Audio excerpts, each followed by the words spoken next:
우리 삶은 계속 더 나아짐을 원하고 있죠. 네. 근데 이제 그 속도가 빨라지고 있고 네. 그다음에 우리가 감당할 수 없을 만큼의 기준을 설정하면 네. 그때는 불행감을 약속받은 거거든요. 네.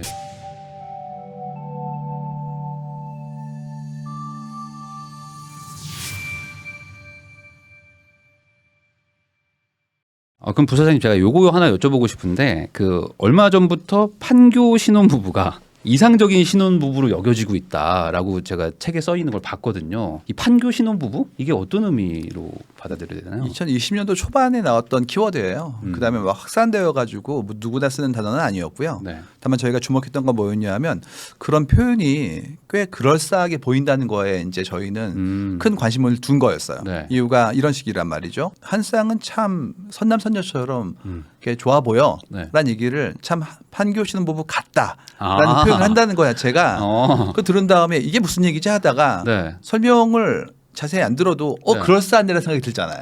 왠지 판교 신혼부부면 괜찮은 느낌이 들긴 그렇죠. 해요. 네. 그래서 이제 그 얘기를 다 파봤더니 그 안에 뭐가 들어있었냐 하면 그 동네의 주거의 비용이 높다는 거. 그다음에 또 요즘 결혼이 예전 같지 않잖아요. 네. 그러니까 비혼의 레이트가 막 늘어나고 있는데 네. 결혼을 했다는 거. 아. 그다음에 또 한 가지 뭐였냐 하면 판교라는 곳에서 음. 살고 있는 분들이 직업이 주로 그쪽에 있는 첨단 직업인데 아. 뭐 요즘 첨단 직업은 굉장히 사람들한테 각광받을 뿐만 아니라 네. 입사가 어렵거든요. 들어가기 위한 노력을 상당히 네. 해야 돼요. 그렇겠죠. 예를 들어서 뭐 개발 쪽 있는 분들은 그 입사 시험도 쉽지가 않다고 막 들었단 말이죠. 그러니까 그만큼의 자격이 합쳐진 거였고 또 한 가지는 그 동네의 집가가 높다는 얘기는 거기서 신혼 생활을 하기 위해서 필요한 자원을 네. 내가 가져야 되는데 뭐 누구나 생각하실 수 있는 것처럼 신혼부부라면 아무래도 통상적으로 본인의 커리어의 여단이 짧았단 말이죠. 네. 그러면 본인의 급여를 기반으로 그 정도의 부동산을 가져갈 수 있는 것은 힘든다는 것을 유추할 수 있죠. 그렇죠. 그러면 이제 자연스럽게 그러면 누군가 도와주셨구나. 아. 한국의 기본적인 문화는 지금까지도 뭐 양가의 부모님들이 주거에 대한 부분은 돕는 문화가 있으니 네. 그럼 결과적으로 그 부모님도 그만큼 여유가 있는 분들이네. 아. 그러니까 모든 게 합쳐진 거예요. 누가 보더라도 이제 부럽다는 생각이 들 수밖에 없죠. 이게 그러니까 판교라는 단어 이 두 글자에 많은 게 포함되어 있네요. 그 4차 산업의 어떤 뭐 그 기수 같은 그 약간 직장도 가지고 있는 것 같고. 그렇죠, 그렇죠. 어느 정도 금전적으로 되는데 여기다 이제 부모님의 재력 이런 것까지 한 단어에 다 녹아져 있다. 그렇죠. 또 한 가지는 그런 직업을 가질 때까지 내가 받은 교육의 수준이 그렇게 힘들 만큼의 노력을 했고 이거는 이제 연결된 게 끝도 없는 게 콜롬비아 대학의 멜레자 교수라는 분이 하신 얘기가 있어요. 네. 이제 직업을 가진 게 오히려 유한 계급보다 더 멋진 일이다라고 이제 얘기를 하신 거예요. 이게 어떤 의미예요? 1899년도에 이제 우리가 얘기하는 굉장히 유명한 논문이 나왔죠. 그야말로 이제 베블론 효과라고 할 수 있는 네. 그 얘기를 하셨던 베블론 교수님이 네. 리저 클래스라는 얘기를 하신 거예요. 그러니까 그 당시에 미국에 굉장히 큰 부가 만들어지고 있었기 때문에 네. 나는 일할 필요 없이 자산만으로도 충분히 부가 재생산되는 사람들이 있고 네. 그 사람들은 일하지 않는 게 자기 계급에 대한 표상이다라고 해가지고 나왔던 게 유한 계급론이란 말이죠. 네. 근데 지금 그 베레차 교수님 얘기하신 건 뭐였냐면 이제는 직업을 갖기가 어렵다. 자동화가 빨라지고 있기 때문에 네. 직업을 가졌다는 건 상당한 수준의 지적 활동이 가능한 그런 두뇌를 가지고 있는 거고 그다음에 그 두뇌를 만들어내는 과정에서도 뭐 학업에 대한 네. 사람들의 지원이 요구되기 때문에 네. 이제는 그만큼의 직업을 가질 만큼 훌륭한 이 인텔리전스를 가졌다는 것은 상당한 수준의 상위 클래스로 인식될 수 있다는 얘기를 던지신 거예요. 네. 그래서 오히려 이제는 직업이 나의 표상이다라고 얘기하시는 거죠. 그러면은 판교라는 단어가 현재 한국의 상위 클래스의 어떤 그런 뭐 계층이라는 거를 좀 대신하는 거라고 봐야 남들이 되나요? 선망하는 사람들이라는 걸 표현한 거였고 거기엔 또 한 가지 뭐가 있냐면 최근에 나오는 능력주의에 대한 얘기가 포함돼요. 네. 메리토크라시라고 하는데 이제 이게 미국에서도 한국에서도 이유가 되고 있습니다. 네. 하나의 이슈가 되고 있죠. 왜 그러냐면 당신이 현재 가지고 있는 능력이라고 하는 게 네. 공정한 것이냐? 이유가 당신이 정말 좋은 교육을 받고 네. 사회적으로 지원을 받는 위치에서 지금의 위치를 만들었다면 네. 그러면 당신도 그만큼의 덕을 얻은 거라는 거죠. 부모가 됐건 사회가 됐건. 네. 그렇기 때문에 혼자 만든 것은 아닌데 네. 왜 거기에 대해서 감사하는 마음을 갖지 않느냐에 대한 부분들이 지금 여러 군데서 나오기 시작했어요. 네. 그래서 이건 좀 더 깊은 얘기예요. 그게 환경이 굉장히 네. 척박했다면 네. 지금의 성취를 이루기 어려울 수도 있으니까 네. 뭐 그야말로 좋은 학교를 간다는 것도 어렸을 때부터 엄청난 사교육을 받았거나 혹은 또 학교들도 그 전체의 운영 비용이 워낙 많이 들기 때문에 네.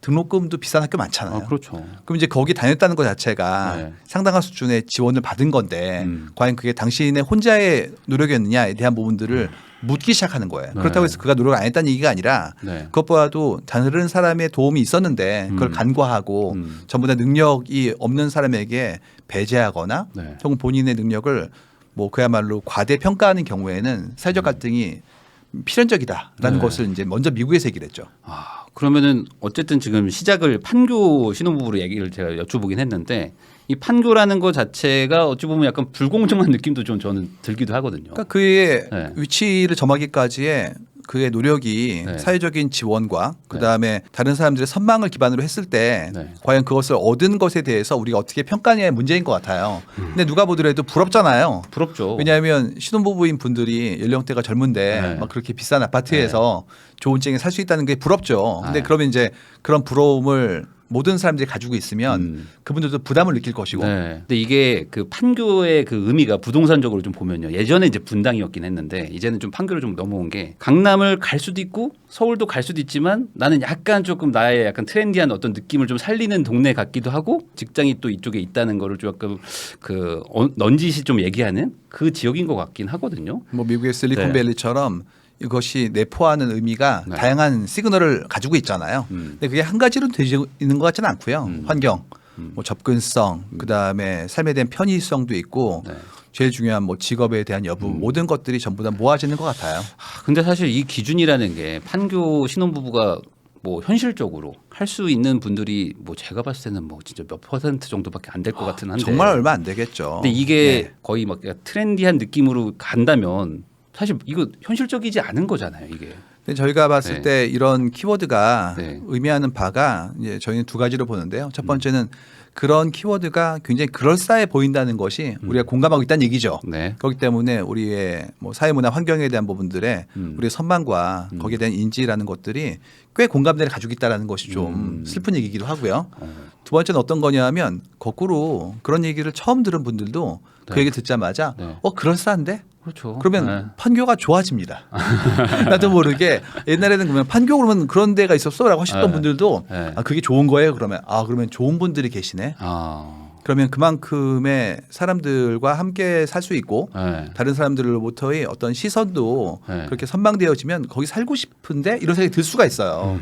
그래서 우리 욕망이 표현을 만들고요. 네. 다시 표현이 또 욕망을 만들어요. 네. 연결되는 것이죠. 네, 네. 그러면 이제 드는 생각은 우리가 그렇게 구별짓게 하는 그런 표현들이 꽤 있었구나라는 걸 알게 됩니다. 왜 그러냐 하면 말씀하신 것처럼 분당 옛날에 그랬잖아요. 네. 재밌는 게 분당에 사는 분들은 성남 산다는 말을 잘 안 하신다는 얘기였어요. 서울에도 똑같은 일이 일어나거든요. 사실 용산구 한남동인데 한남 얘기하시고 뭐 송파도 너무 크니까 잠실만 얘기하시고 이제 반포 얘기하시잖아요. 근데 요즘에는 이제 서반포도 나왔습니다. 그래요? 동작이 이제 반포 서쪽에 있다고. 그래서 사실 반포랑은 상관없거든요. 구로는. 근데도 그렇군요. 이제 서반포 이제 아파트 이름에 막 붙기 시작하거든요. 근데 이런 게 사실은 어찌 보면 그 지명이라는 게 우리나라에서는 그러니까 경제력부터 모든 걸 약간 표현해주는 약간 그런 게 된 게 아닌가. 그러게요. 판교라는 것 자체가 어찌 보면은 그 공감이 바로 된다는 게 그 정도면은 그래도 좀 우리가 생각하는 어떤 부부의 이상적인 약간 평균적인 느낌?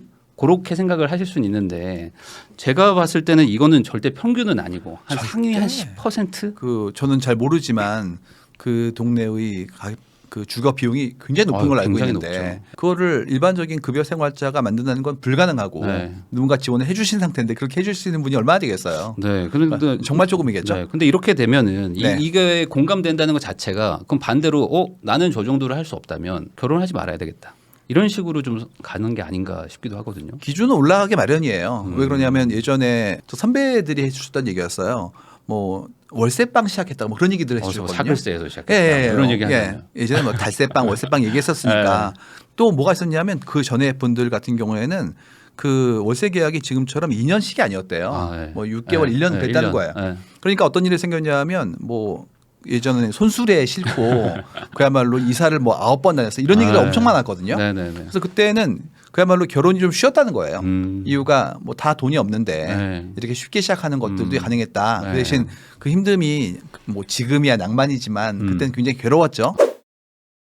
우리 삶은 계속 더 나아짐을 원하고 있죠. 네. 근데 이제 그 속도가 빨라지고 있고 네. 그다음에 우리가 감당할 수 없을 만큼의 기준을 설정하면 네. 그때는 불행감을 약속받은 거거든요. 네. 이유가 내 목표는 여기 있는데 안 네. 되는 거니까 네. 지금 그 어떤 불일치에 대한 것들이 굉장히 많이 챌린지 받는 상황이 되고 있는 것 같아요. 그러면은 이게 사실 분명히 뭐 어떤 뭐 혼인율이나 어떤 뭐 출생률 이런 거에 영향을 줄 거라고 저도 생각이 당연히 드는데. 그러하죠. 그러니까 일본 같은 경우에도 비슷한 얘기 하시거든요. 네. 그러니까 집을 완전히 구해서 결혼하는 쌍은 적다라고 얘기를 들었고 네. 그러다 보니까 결혼해서 재정적인 부분들에 대한 어떤 압력은 좀 덜하다는 거예요. 근데 한국 같은 경우는 지금 부동산에 대한 값이 매우 네. 빠르게 올라가고 있기 때문에라도 네. 아무래도 힘들죠. 또 그런 정보들이 굉장히 많은 곳에서 공유되어지잖아요. 그러면 나도 모르게 에스컬레이션 되는 거예요. 예를 들어서 예전 같았으면 뭐 달세방, 월세방이라는 게 힘들죠. 네. 그러면 전세로 구하는 것은 그래도 나쁘지 않은 것이라고 했다면 좀 있으면 전세 중에서도 위치가 중요하고 주거의 환경이 중요하고 더 나아가서 아이들의 어떤 학군 같은 것도 고려하는 것들이 올라오죠. 근데 그런 얘기를 차곡차곡 쌓다 보면 이 리스트가 길어져요. 내가 체크해야 될 것이 늘어나면 네. 그 모든 체크리스트를 보다가 네. 한숨이 나오고 때로는 포기하기 시작하죠. 그러니까. 그래서 네. 남들로부터 조금씩 빌어왔던 어떤 지혜의 합계가 네. 나한테 과중한 전체의 삶에 대한 무게로 올라오는 순간부터 우리는 이제 그러면 못할 것 같은데라는 생각이 올라가는 것들을 보고 있는 것 같아요. 네. 그래서 다른 사람들의 생각을 가져오고 그걸 기반으로 더 현명함을 얻는 것은 굉장히 필요한 일이에요. 그걸 이제 컬렉티브 인텔리전스라고 해서 네. 집단 지성이라 부르는데 지성을 넘어서 그것이 과중함으로 오게 되면 삶에서의 무게가 되고 시도할 수 없을 만큼의 과중함이 우리 사회의 무게로 올라올 수밖에 없으니까 그건 좀 이성적으로 봐야 될 것 같아요. 근데 지금 이제 러시되고 있기 때문에 네. 나도 모르게 그걸 합치는 게 되는 거고 이러다 보면 이제 평균이 올라가죠. 그럼 이제 평타란 말이 무서워지는 거예요. 그러니까요. 평타 무서워. 네, 평타 친다 정도가 그거가 원래 의미라면 그냥 이 정도는 당연히 하는 정도라고 느껴져야 되는데 그게 아니고 야 평균 가기가 너무 힘들다. 그리고 네. 잘 보이지 않는 사람들이고 네. 그다음에 본인의 욕망이 막 투영되기 시작하면서 나도 모르게 그게 엄청나게 쟁투하거든요. 삶의 방식. 네. 우리의 삶의 기준에 대한 부분들도 알게 모르게 영향을 받지 않을까에 대한 두려움이 있는 겁니다. 그 30대 분들이 요즘에 결혼 많이 하시니까 너무 좀 단기간에 뭐 이렇게 막 러쉬가 들어오다 보니까 이게 이율 배반적인 얘기가 부모님들 세대가 보통 아니 우리는 사글세에 살았다 뭐 월세로 시작해야 된다 왜 결혼 안 하냐 이렇게 얘기하는데 막상 사위나 뭐 며느리가 오면은 우리 집은 뭐 전세는 해야 된다 뭐 아파트는 가야 된다 이런 얘기 하시니까 삶의 기준이 올라간 거예요. 그 삶에 대한 기준이 이미 올라갔는데 어떻게 뒤로 가겠습니까? 그거 쉽지 않죠. 그래서 그 부분을 개인에게 돌릴 게 아니라 그만큼의 주거 환경에 대한 부분들이 사회적으로 준비될 수 있을 만큼의 투자를 이제 해야 되는 거죠. 개인이 해결할 수 있는 정도의 가격대가 아닌데 네. 사실 그 뭐 또 뭐 국가가 해결을 해야 된다 뭐 이런 얘기로 정리가 되는 건가요? 굉장히 많은 곳에서 그런 시도를 하고 있고 그다음에 그런 나라들도 나름의 어려움을 가지고 있잖아요. 네. 그래서 뭐 구미 선진국 얘기도 나왔다가 거기도 오른다는 얘기도 나오고 네. 끝도 없는 얘기예요. 맞아요. 근데 확실한 건 어떤 거냐면 그거를 개인에게 책임을 돌리거나 네. 혹은 정책에다가 모든 것을 맡길 게 아니라 삶의 방식에 대한 것들을 다변화시키는 노력을 좀 해야 돼요. 예를 들어서 저희가 바라보고 있는 게 그거 있거든요. 예전 같았으면 도심의 어떤 주거는 그래도 선호되지 않았어요.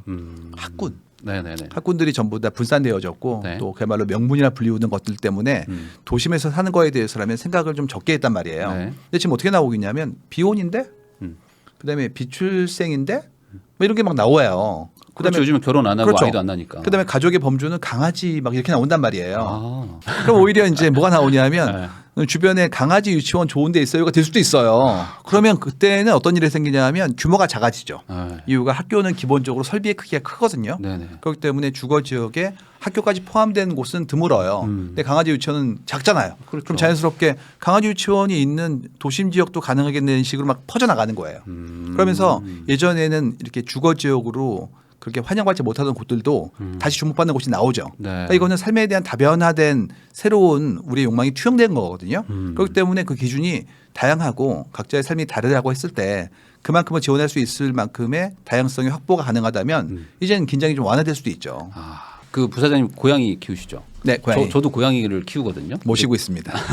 이제 키운 지 한 1년 정도 됐는데 저 옛날에 솔직히 이해를 못했습니다. 뭐 우리 막내 뭐 동생 이렇게 얘기하는 거를 키우기 전에 전혀 몰랐는데 저희 이제 애가 하나 있고 이제 고양이 하나 있는데 저도 모르게 자연스럽게 형이 됐으면은 잘 챙겨야지 이런 얘기를 하고 있는 거예요. 저도 모르게. 그리고 이 고양이한테 돈을 쓰는 게 아깝지 않고. 그럼요. 네. 그러니까 사실상 사람처럼 취급하고 있는 거더라고요. 저도 모르게. 그러니까 온라인 쇼핑몰에서 모래를 네. 사면 네. 추천되는 것들을 나도 모르게 짚고 있잖아요. 저 모래 고르는데 한 40분 걸렸어요. 그러니까요. 비교해보고.